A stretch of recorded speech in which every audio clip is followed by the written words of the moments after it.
Hi, everybody. Thanks for joining us for our webinar today. Sorry for the slight delay in getting started, but we're really excited to have you, and we think that you'll find this very valuable, particularly, well, obviously, if you're here, you care about cybersecurity, but this will be some really important stuff. So, with that, just a couple of housekeeping items. If you want to make any comments or ask any questions, do so in that Q&A interface, and we'll field them at the end. Um, you're all on mute. You will all receive a link to the recording afterwards if you want to review it or pass it on to anybody. And so with that, I will turn the time over to Erdal and Paula, who have the important stuff to say, and they'll introduce themselves, and then they'll just get started. And I'm going to go off camera. So here we go. Thanks, Todd. Hello, everybody. It's nice to be with you again. I think most of you know me. I work at CISO for Xcitium. She's a great human being for the ones that don't know her. I know her more than 20 years now. I met her globally, probably in 5 continents. No, not in Africa, 4 continents. Europe, Asia, US, Middle East, so multiple countries, Australia. So very old friend. She's young, but our friendship is old. She's, for the ones, I think if you don't know Paula, you are most probably in the wrong field, because she's a very well-known figure in our industry. And I'm really proud to call her sister, friend, and I'm looking for the exact word, but master. Paula, welcome to our webinar. I'm not going to talk too much. I'm going to let you share your thoughts with us, what is going to happen this year, and then probably I will have some questions to you. If not, I'm going to show the other questions from our listeners. Paula, thank you very much again for joining. The stage is yours. Thank you so much. Yeah, lovely. Thank you so much, Erdal. Absolutely. Thank you and warm welcome, everybody, on our webinar over here.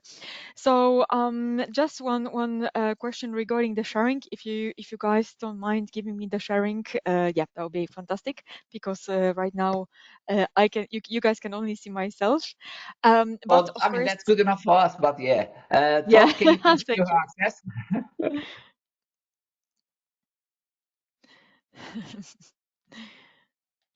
This is great. Okay, perfect. So, and using the opportunity while guys are, of course, working on it, then you already know my name is Paula Januszkiewicz, and what I'm doing actually for a living, it's simply cybersecurity.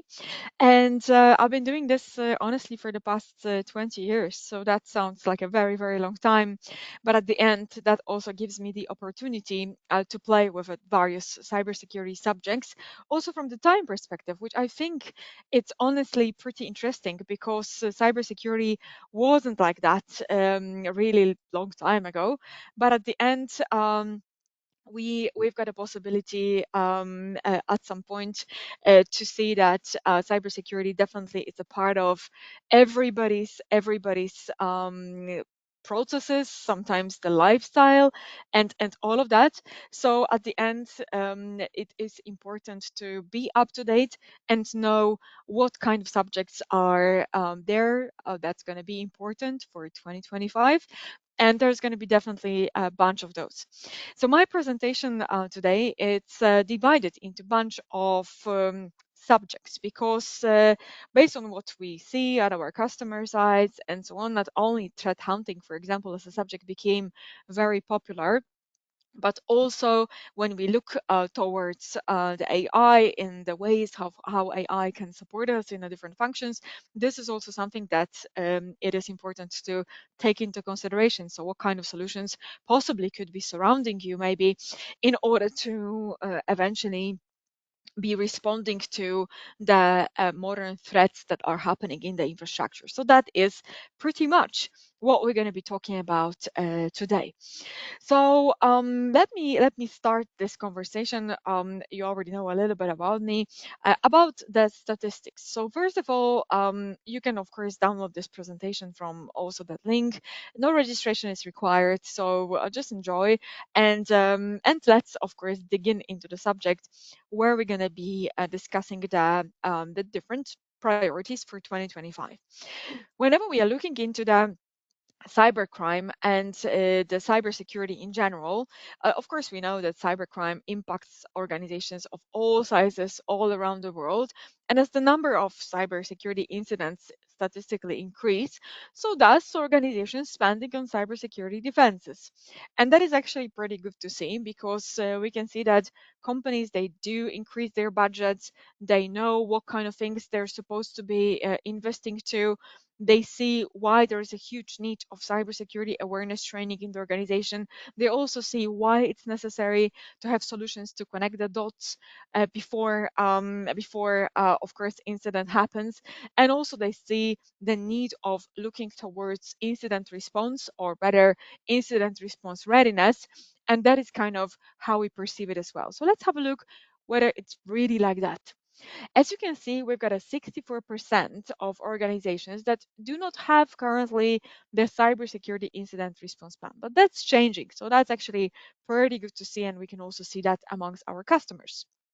Also, 95% of data breaches, that's something that is also financially motivated, which obviously makes people that are not even in this industry to join that industry, because it's just worth it. And there's lots of companies that potentially could be attacked, and they could or they could earn some money on them.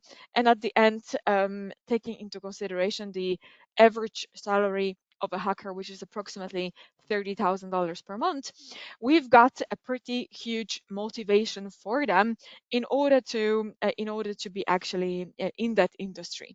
Now, also, when we look into more techie details, you can see that 66 of organizations that experience some phishing attacks, but also when we look into the a 70% value over here, that is actually related with the previously compromised passwords. So it means that people are actually reusing their passwords. Now, gladly for us and for everybody, companies are investing in the cybersecurity awareness trainings, so that everybody eventually gets the lesson about why it's so important to not to reuse the password. So there are many angles really that we are looking at. Sometimes it's just a simple point of entry when we are analyzing it, that is going to be just a user's password and that's it. Sometimes, though, it could be something more advanced when we are talking about the threat that is brought in to the organization, maybe by some kind of a user. And then our job is to connect the dots and then eventually respond to that kind of an incident. And for that, we need to have appropriate tools. So sometimes the point of entry could be the simple user password. Sometimes it could be something more advanced, but definitely our reaction should be, I would say, a little bit more professional, a little bit more organized than we used to do it in the past. And that is basically what this presentation is about. So before we start in, I would love to share with you a quick story, if you don't mind, because eventually that story is well, all of my stories are always real, but that particular story, it's particularly interesting because it is happening at our customer. It's a customer like an, I would say, H&M. Yeah, so everybody knows H&M, the clothing brand. It's not, of course, H&M, just for the reference, but it's something similar. And over there, what happened is that there was a incident, and classic situation, end of the week. I just receive an email, and then I see that, hi Paula, there is an incident, would you mind joining us on the call so that we can see what we can do? And of course I totally do that, because that's my job. And there was like 40 people on this call, all guys, and that was actually quite funny always. And they all ask me what to do. I hope you know how great that feels at some sense. But what was pretty interesting is that they asked me, okay, Paula, so what do we do? I'm like, okay, you guys tell me first what happened. And they are like, yeah, that's the point. We don't know what happened. You tell us what happened.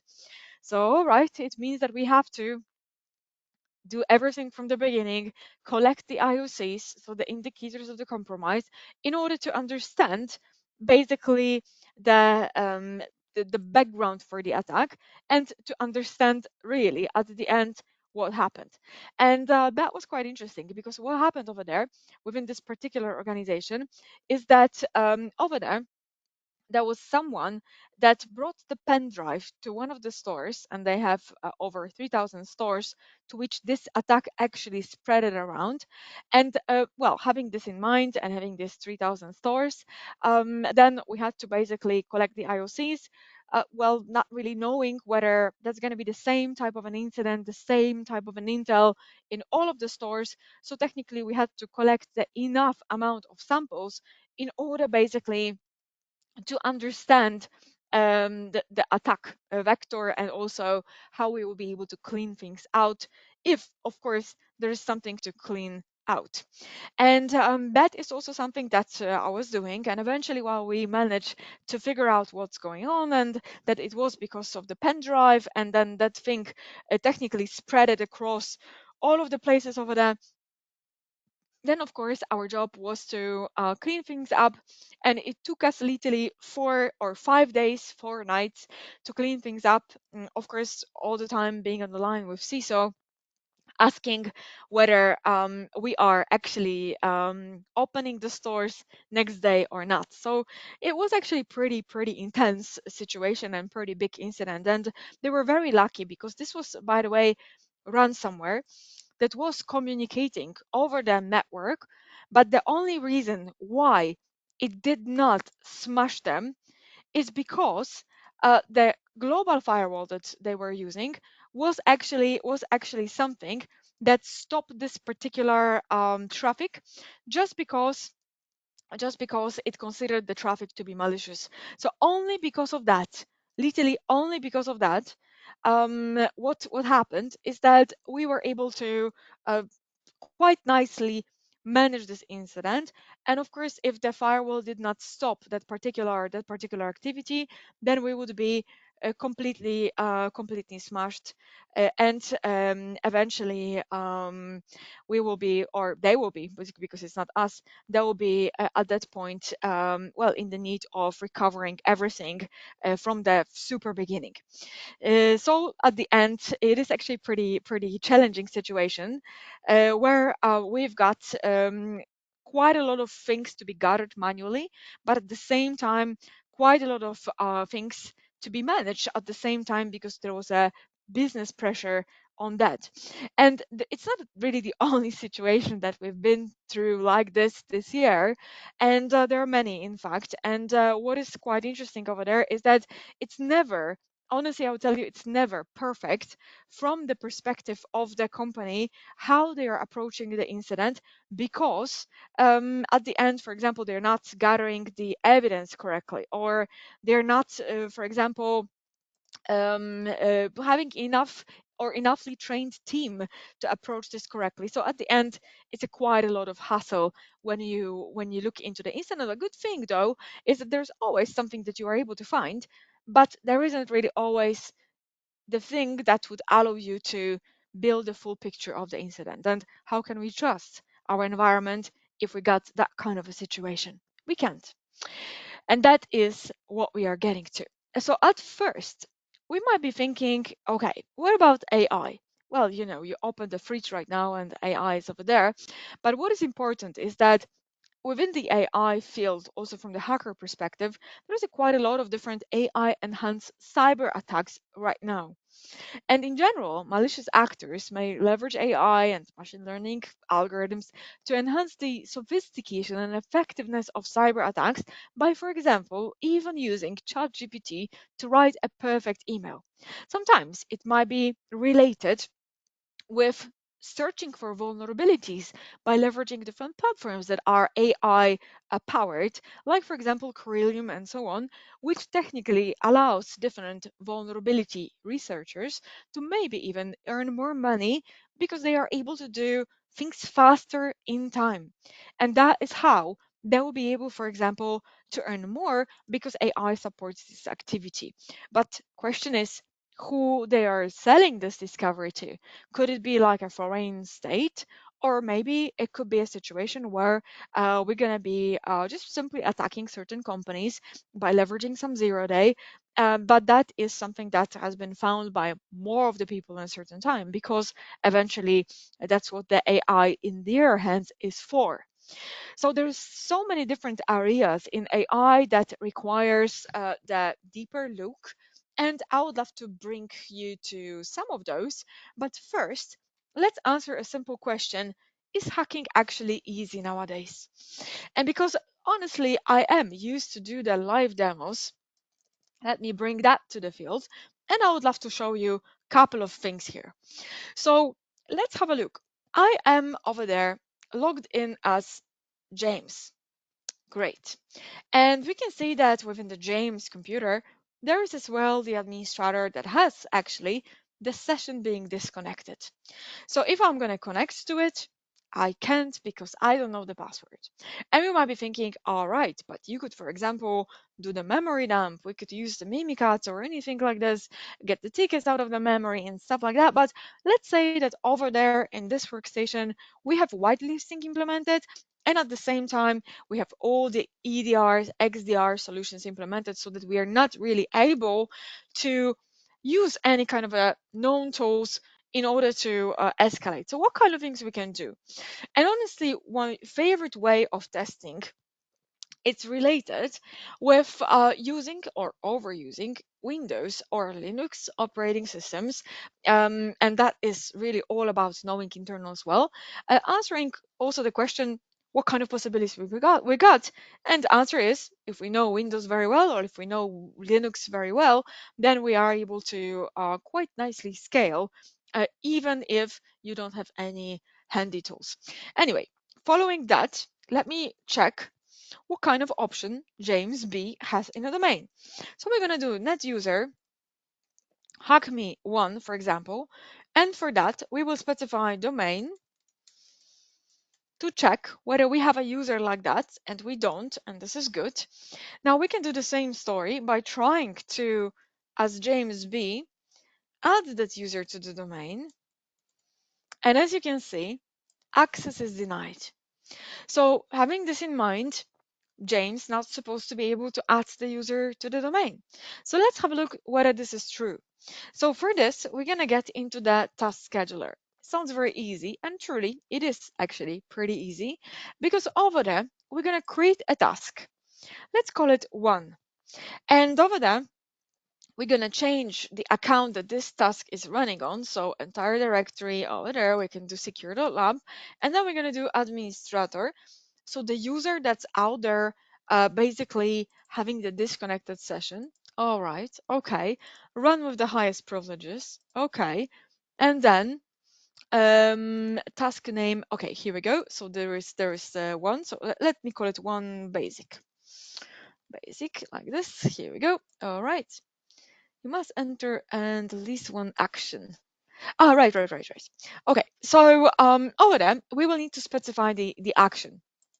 And over there, we can specify what that will be. And here, we're going to be starting the program. So we could even create a basic task. It's going to be a little bit easier, but let's make it like this and go through the wizard. But over there, as you can see, I've got a hack me one that we are creating over there, and then we've got a domain admin, hack me one, and so on. Yeah, so that's it. If we can do that, of course. So let's add it. So that's going to be the script that we're going to be here opening. Yep, here we go. Let's close this one. And then, all right. And then within the trigger, we can just add it on some kind of a schedule. But honestly, it doesn't really matter how we're going to be running it, because I'm going to run it manually anyway. Yeah, so that is something that we're going to be looking at. All right. So that's it. So we've got basically the generic setting where James B creates the scheduled task like that, and we're going to be running it with the highest privileges. All right, so when we go to the task scheduler library, yep, so we're gonna use this, and then I'm just gonna do run. So here we go, the task is running, as you can see. We can check out what is it, and whether we still do not have a user like this in a domain, and as you can see, we do. And right now, we have a user, which is the hackme one, which is actually added to the domain admins, and the only reason why this could work out is because we do have over there the possibility to impersonate into the domain admin. So that is actually something that we should be also thinking about, that simplicity is the key, knowledge about the operating systems is the key, And also the threat hunting capability is the key. Question is, how do we know that this event happened? And answer is pretty straightforward. This is actually the authentication leveraging the batch logon. And batch logon, this is the logon type 4. And logon type 4 over there happened as the administrator in this workstation. And we should be hunting for the event, which is 4624, which represents the logging of the user. So that should be our basic knowledge that we got. And I just wanted to show you the capability of pretty quick escalation in our environment in order to be able to become a domain admin. But this is obviously not the only way. And therefore, we're going to be talking about the priorities to have our infrastructure prepared for the battle. Now, the first things first, it's the human factor. As you guys know, AI, and we already mentioned that ChatGPT, it's something that brings quite a lot to the field in terms of threats. Now, I would love to show you something that in some of the countries it's illegal. In fact, actually in the US, it's legal till you make a crime of it. So I'm not going to do it live because in the country that I am in right now, it is actually not legal. So therefore, we've got a video that we prepared that represents this type of an attack. This is, by the way, not a new attack, but wait for it because a little bit later, in a moment, I'm going to connect the dots and then you're going to see why this attack is actually nowadays, especially with the AI support, a little bit dangerous. So, what is it? Well, over there on the left side, this is actually the finger of our colleague. On the left side, you've got the phone of an attacker. So, this phone is going to be calling the phone on the right. And the phone on the right has the guy on the left stored in the contact book. That's why it's recognized as Mr. Chunky. So right now no attack is happening, everything is okay. But if you're gonna go to the three-way IO, then we're gonna be starting this attack with a little bit of a different angle. So here we've got a possibility to parameterize the call and specify that we would like to be representing ourselves as the different number. So right now we're going to specify who are we calling. And as you can see, we are calling over the that number on the right. So this is all good. Now, which number should be displayed? And in this case, we've got a choice. We can, for example, choose the number that that person on the right is going to have in the contact book. And only because of that, guys, we'll be able to, and have a look, parameterize it in a way that we're going to be recognized on that phone on the right as someone that we want to be recognized as. So in this case, Rocket CEO. Now, if you take this and if you put on the top of that the voice deepfake over there, we've got a pretty nice possibility to pretend that we are just simply someone else.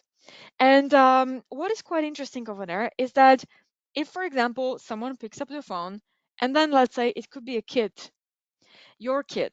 And sorry to make it personal, but let's just imagine that because kids have phones, and then it's kind of like mom or dad, and then kid picks up, and then it's a mom's or dad's voice, and then the conversation is like, "Hey, honey, hopefully you are doing fine at home. Mom or dad's gonna be back at like 4 p.m., but at 3 p.m. there's gonna be a plumber that's gonna knock your door. So would you mind opening it?"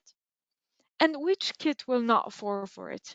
That's my point. So cybersecurity really gets into our homes, and to get a good voice deepfake, you need approximately 15 minutes of someone's voice to have a good enough deepfake. If you want to have a really nice one, you need approximately 1 hour of someone's voice in order to make it work and sound like this was really that person talking.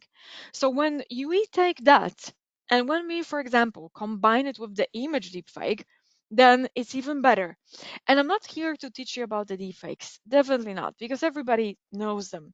And this is actually the famous deepfake that everybody really adores because it's a guy that is dealing with the deepfakes in general, different CGI technologies, and he generated a perfectly looking deepfake of Tom Cruise.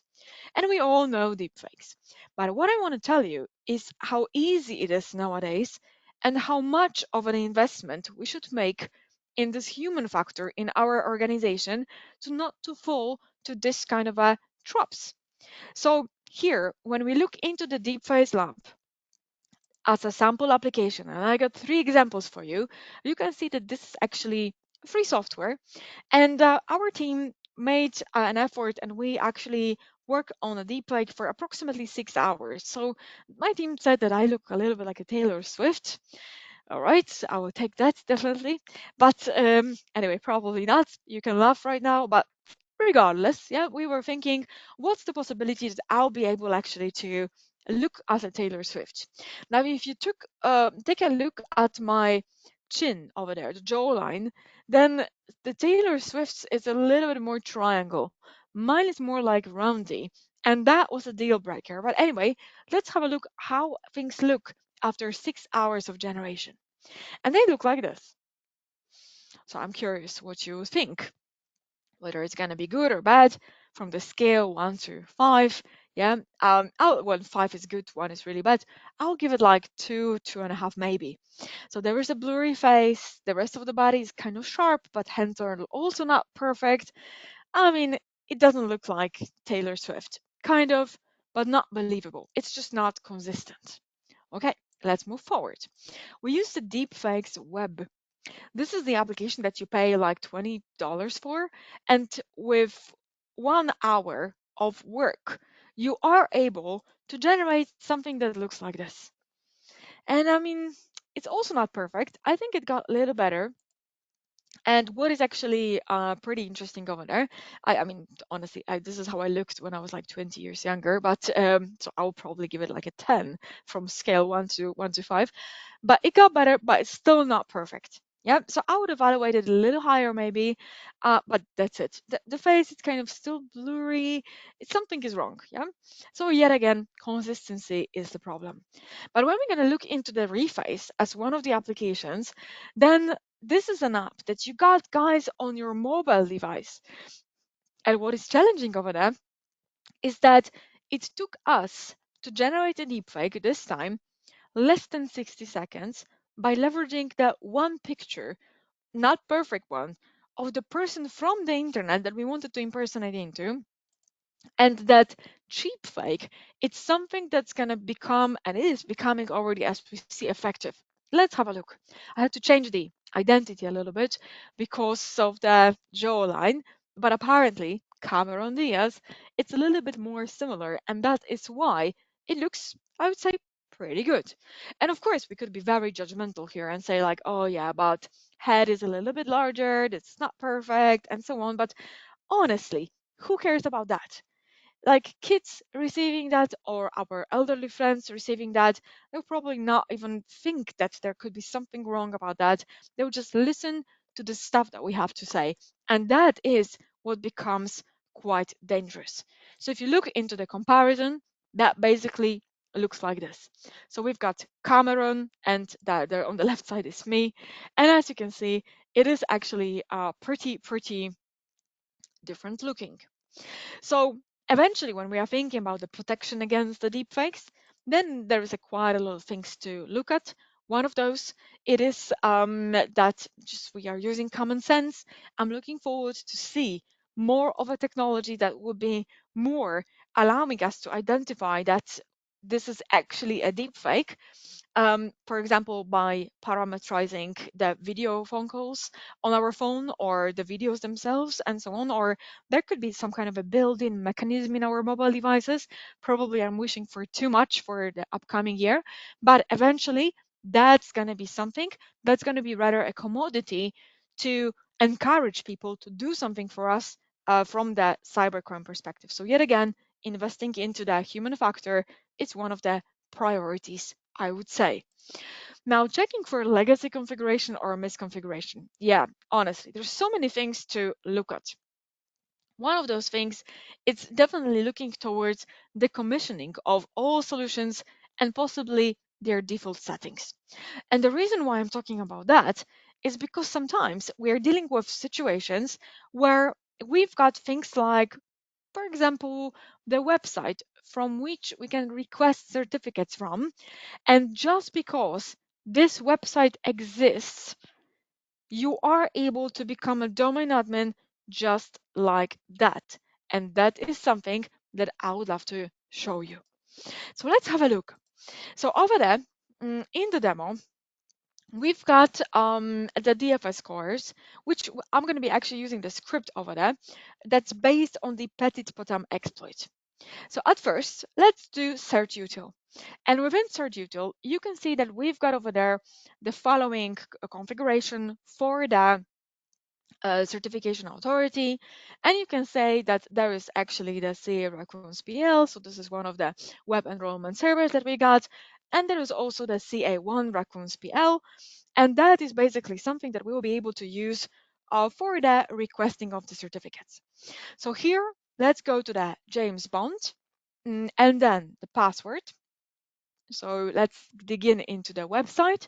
So you can see that there is a website, and it's a pretty old website. Yeah, so just to show you, because I believe each of you might actually seen it, yeah, or you might even have it in your infrastructure, which is even worse. So whenever we are thinking about the certificate services health check, I think that today, let's just connect over that, that is the mandatory thing that everybody should do in the infrastructure. This is just mandatory. Anyway, let's get into the folder of the FS course, and let's run the script over here. And then, of course, we're going to get into the summary in a moment. So here you've got as well the another putty that we're going to start. And within another putty, let's just log in to the same Kali that we have waiting on the other side. And in here, we're going to do the sudo su and then the password. Here we go. And then let's just check the IP at first. So we've got here the in packet NTLM relay X. We're going to be running that, but before that, IPA to check.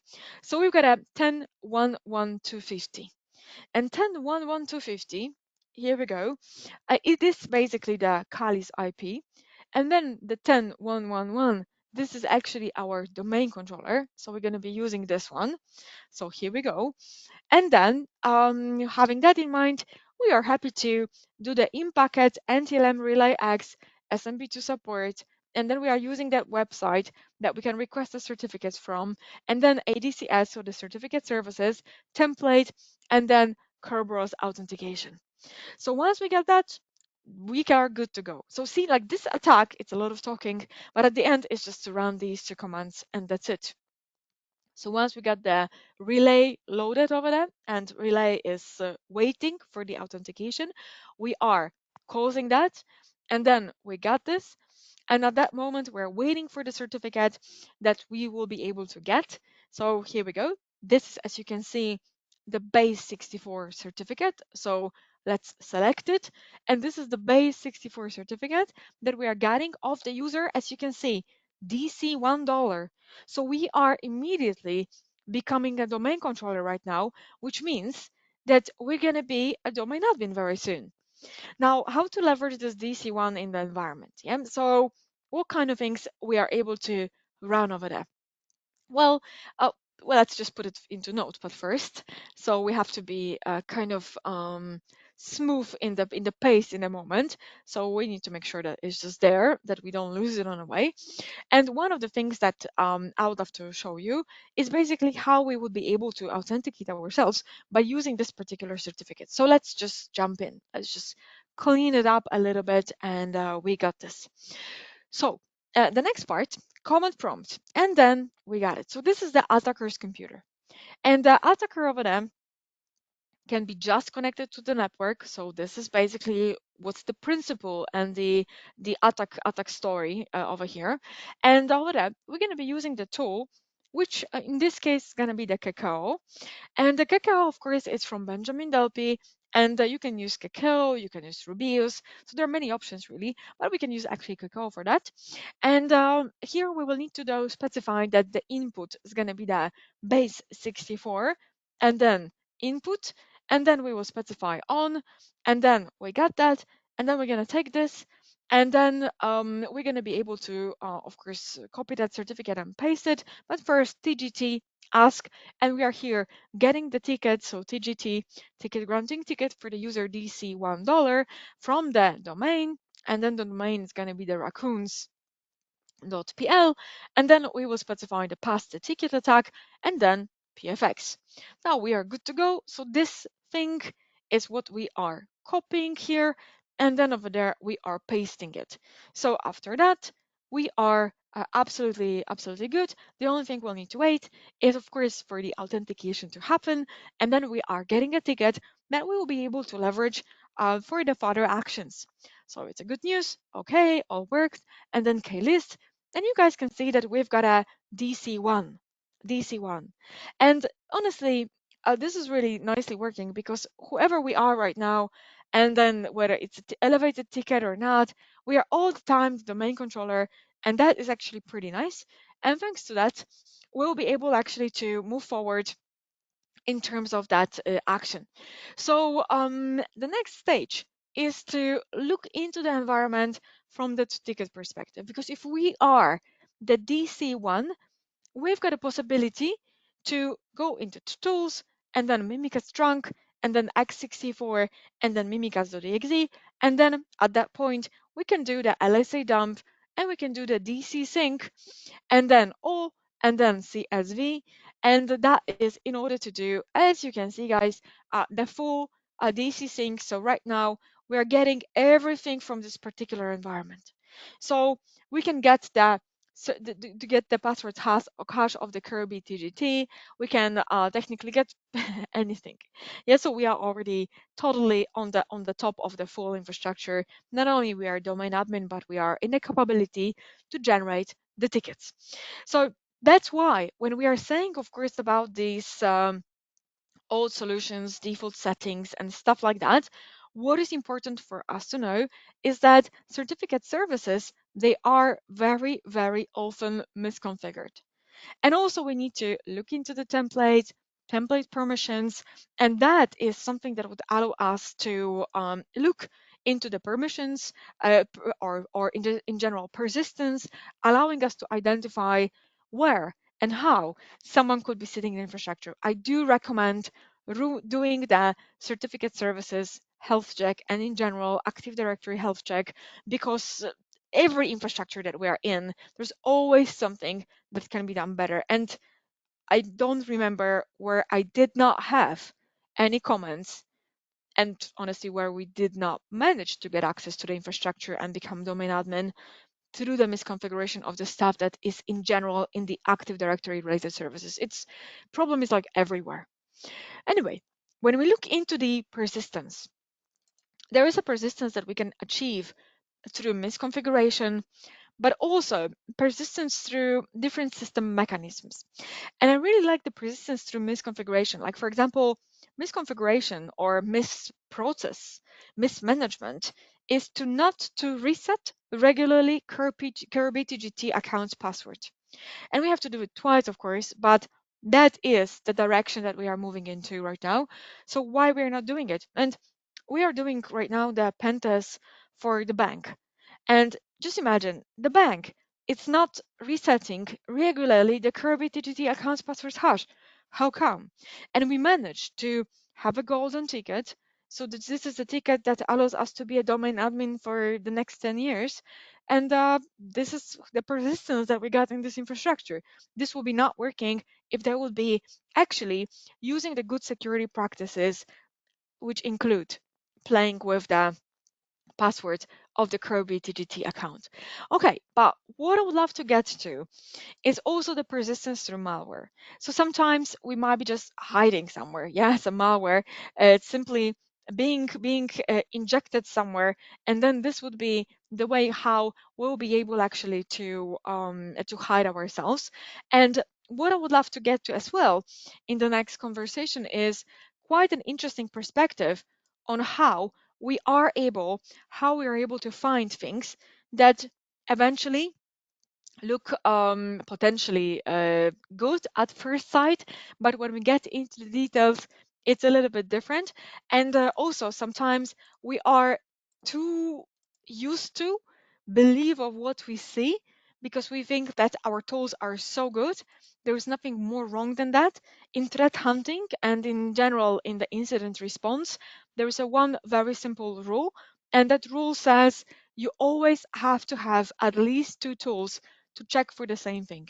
Honestly, like it cannot be different. So you always have to have a possibility to verify what's going on with a different tool to confirm the situation.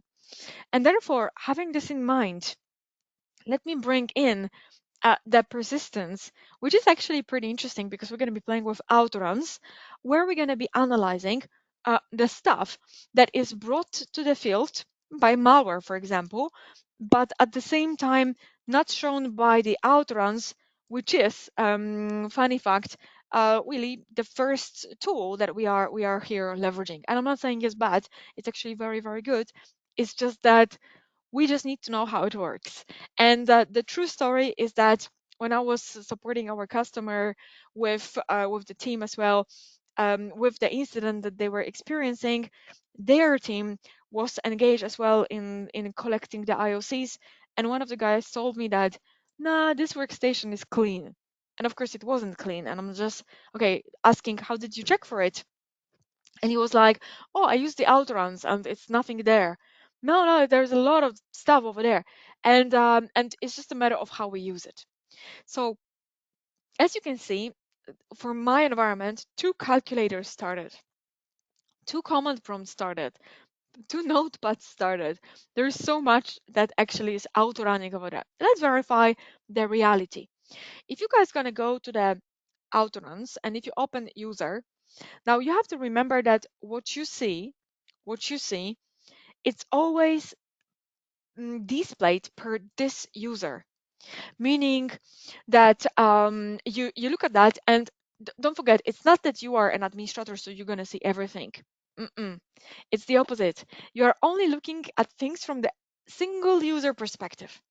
It's still scanning, so when it stops, we're going to switch.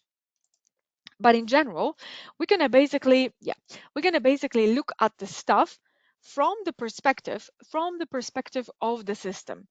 And just have a look at this yellow thing over there on the top, which is software. Yeah, here we go. Still scanning. So it's there, and this is technically within the HKCU in the admin's profile. So if we are running things as admin, the first things first we're gonna see is just simply our session. But if something is creating a persistence in the user's environment, then you will not see it. Yeah, it's still quite a long takes a long time. But anyway, let's see. So using the opportunity, while of course we are here jumping into the still doing the scanning and we are jumping into the user profile, I would love to show you one more thing before we get over there. There is HKLM, Notepad 2 Run DLL shell. Now this is displayed because I am displaying here Microsoft entries. Now, most of the people, when they do search for persistence, they will be like, yeah, we're not looking for Microsoft entries, so let's just switch it off. But still though, Outruns shows you verified Microsoft Windows entry for Notepad 2 and for the Run DLL. So there is some exception. That's my point. So it's not that you are cutting off all of the Microsoft entries. You are, but knowing the different techniques, how we are able to leverage Microsoft entries to be outrunning, we've got here the possibility to cheat a little bit. Therefore, outruns has some exceptions and it will display you still some Microsoft entries that seem to be wrong. Okay, but if you're gonna do unselect Microsoft entries, so like unhide, we still have two items over there. And if we unhide Windows entries, we have four items. And it's really this one item, shell, that I would love to show you. Please have a look. You can see here that in the bottom especially, I've created an entry where when you've got the run DLL 32, shell 32, and there is an export, and then there is a calc.exe. Now, the problem with that is that we've got a possibility over there actually to run that calc.exe as if it was malware, and it's still gonna be, by the way, presented as if it was the Microsoft entry. So it could be malware.exe. Unbelievable, right? So at the end, it's so easy to make a mistake. My point is that we need to know our tools perfectly, and this is the only condition under which we are able to use these tools and hunt effectively. Knowledge is the key. But if you compare that with the classic run DLL, then the outruns, it's only going like 2 levels deep. But if there will be something here, this will not check for it. And it will only be like, oh, Microsoft? Oh, okay, Microsoft too, so it's okay. Yeah, nope. And that is something that I wanted to show you. So even though we use over there the calc or malware.exe, it will simply not show you. Now, coming back to this user part, look at this yellow part. If we're going to move to the system, you can see that it will just not display it. And that's very easy though, because that entry, the yellow entry, it's purely in the administrator's profile. But what if the bad entry, the malicious entry, would be in the system? Then we're going to be what? Looking only at that profile? No, you have to, in Outruns, go like step, step, step, step by every single profile over there. And this is only how you'll be able to evaluate the outrunning components over here. And no, if you do not use, if you use actually the outruns using the command line, then this is something that will not show you all of those. It will also show you like profile by profile. And that is quite an interesting angle here. All right, so that's why we are calling it persistence, because thanks to this, we are able to see different ways of how we are able eventually to hide ourselves. Now, another part, it's the lack of threat hunting skills. Yes. So when there's a threat that happens, we need to know basically where it comes from. And that is what I mean by the threat hunting skills. But your threat hunting skills, I think we could say, are as good as information that you surround yourself with. So more information you got from the different tools, more you are able to correlate, the better. And having this in mind, it's actually pretty cool to look into the one thing that I would love to show you, which will be related with the possibility to escalate in this environment. And I would have to show you how eventually we are able to become a domain admin by just being this Bob guy. Yeah, why not? So let's see what we got. First of all, cert MGR. And there's going to be one certificate, which or actually two in this case, which I will be deleting. So here we go, empty, completely empty. And we are starting from this. So if we're going to be doing all tasks, request new certificates, next, next, you can see that there is a template from which we are able to request a certificate. Now, if we wouldn't be able to do that, question is, do we have maybe a write access to some of the templates to request the change first and then be in the situation? And there is a way, by the way, to check for it, and I'm going to show you in a moment at the end. So first, let's escalate, and then we're going to get there. So we've got this, and over there, we'll specify the common name, admin@secure.lab, and over there, same story, admin@secure.lab. Add, apply. Okay, this is good. Enroll. And as you see, with the enrollment, we might be thinking, why so long? Okay, probably that's why. We will be able, of course, to request that particular certificate. Yeah, so let's give it a chance. So that service, yeah, we're gonna retry in a moment because this is actually this guy. No. Once again, because it's a matter of the service. So let's give it a try once again. Not an issue.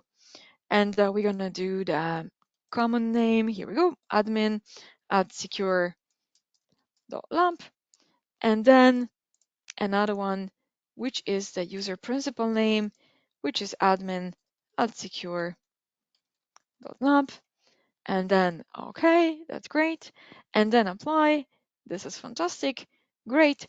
And let me, of course, do the quick check about the services over there.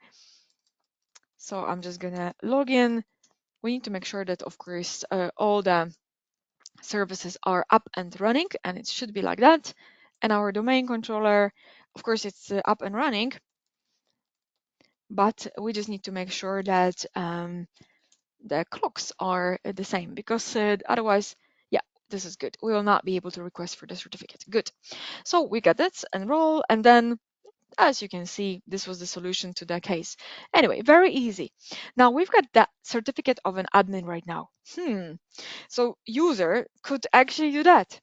Well, totally. Now, being a Bob, we can get into the tools, and then we could use the Kakao maybe, and we can do over there the TGT, chick ask, and then we can specify the subject, and that could be the admin at secure.lab, because this is indeed the subject, PTT, for the pass the ticket. Look how easy it is. Now, when I am in already, exit, then we do klist, and then I'm an admin. So at that point, we could do dir dc01, $C maybe, and then as you can see, I am able to be in the domain. So this is one of the major points of entry in the infrastructure nowadays. And to check for it, there's actually a very easy way to do it. There is a tool. It's called Certify. And Certify find slash vulnerable allows us, also from the user perspective, to review how we are able to check for the vulnerable templates. And as you can see, vulnerable certificate template, EFS unsecure is one of those. Why? Because we've got an enrollee supplies subject. That's one part. And second, if we review the permissions, you are learning that the right property principal is actually domain user over there. And this is what makes us a possibility and the precondition of totally taking over this infrastructure while being just a regular user.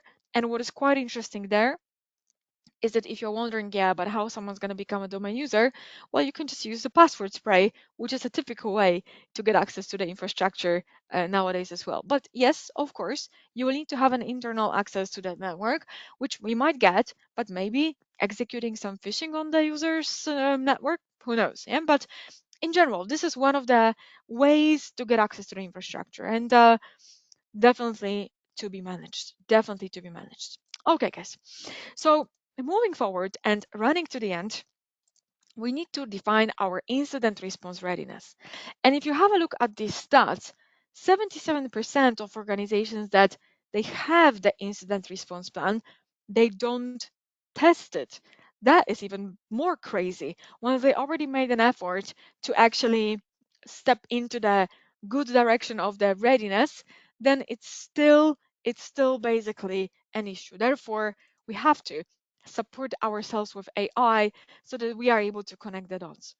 And what is really good over there is that, and this is something that I would love to bring in, is that whenever we are thinking about even leveraging AI for the threat hunting, we've got so many options in terms of asking a query correctly so that we are able to see what kind of options here are possible. And for example, when I'm doing the hunting within the Sentinel or advanced hunting within the Defender, there's so many things that we are able to use the chat GPT for.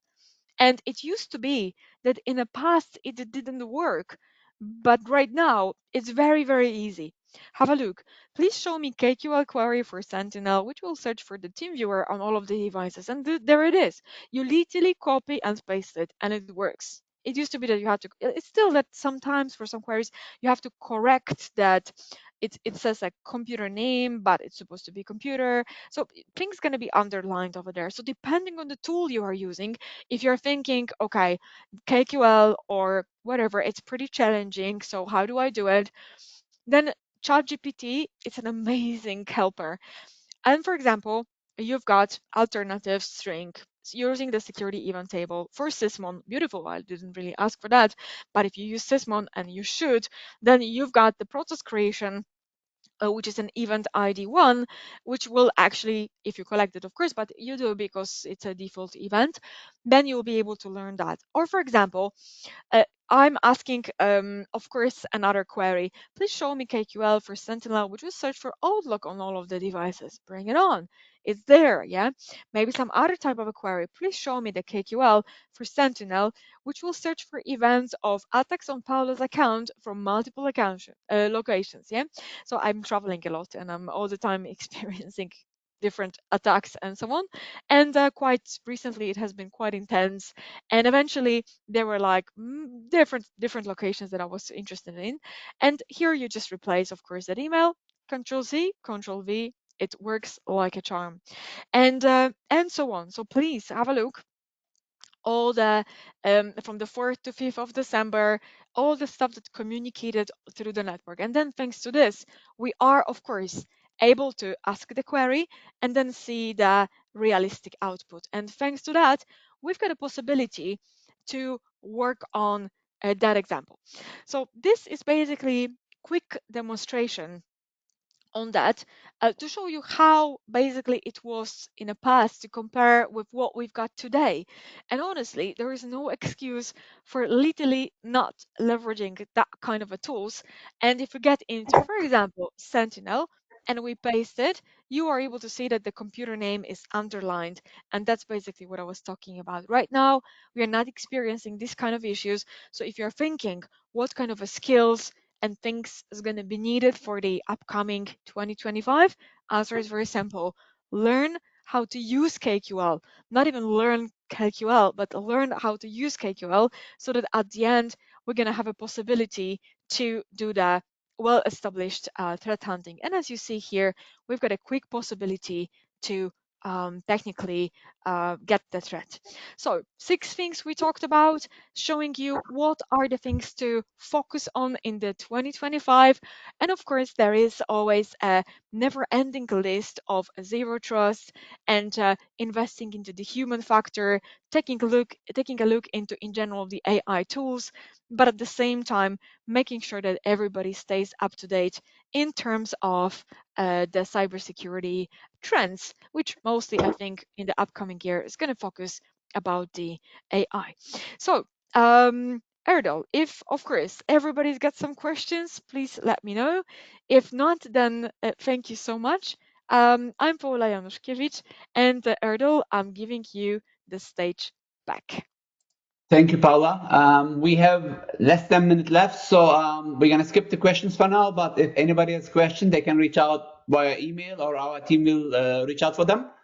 I think one thing from our end is also to mention that from what I see from you is security is not traditional anymore. With all these new tools, all the attack vectors, with all this complexity, organizations definitely need everything what you said. And I think from our end, even though I'm not in sales, I think I have to mention that they need also Xcitium advanced endpoint protection and a very good incident response partner like Secure, for example. Thank you. Yeah, absolutely. Thank you, Erdal. Incident response, it's absolutely important, but also, first of all, doing the Active Directory health check or doing the internal pen test regularly. This is something that allows to get these low-hanging fruits. And as you said, I think what is important as well, it's a good cooperation with the team to have a trustworthy team like yourself and the customers so that they know that they can rely on you and your knowledge, and that even though some pen tester becomes a domain admin, this will not be used against them in the future, and their data in the pen testers portal data, whatever they keep the data, it is actually stored securely. I totally agree. If you're in trouble, you call 911 here in US or whatever number in Europe. But if you're in trouble, I'm glad that people can call secure, or of course they can have great tools like Xcitium, as I mentioned again. Paula, as usual, it's pleasure to see you this time remotely, Pleasure. but I'm looking forward to come and visit you in Poland or maybe your New York office when you're here. Thank you very much. And Please I do. would Please like to do. thank everybody who joined in, watched us, and of course, everybody who's going to watch the recording. Todd, thank you for the opportunity again. Xcitium, thank you, everybody. And Thank you, all the best to security team. Thank you. amazing. Thanks a lot. Take care. Bye bye. Bye.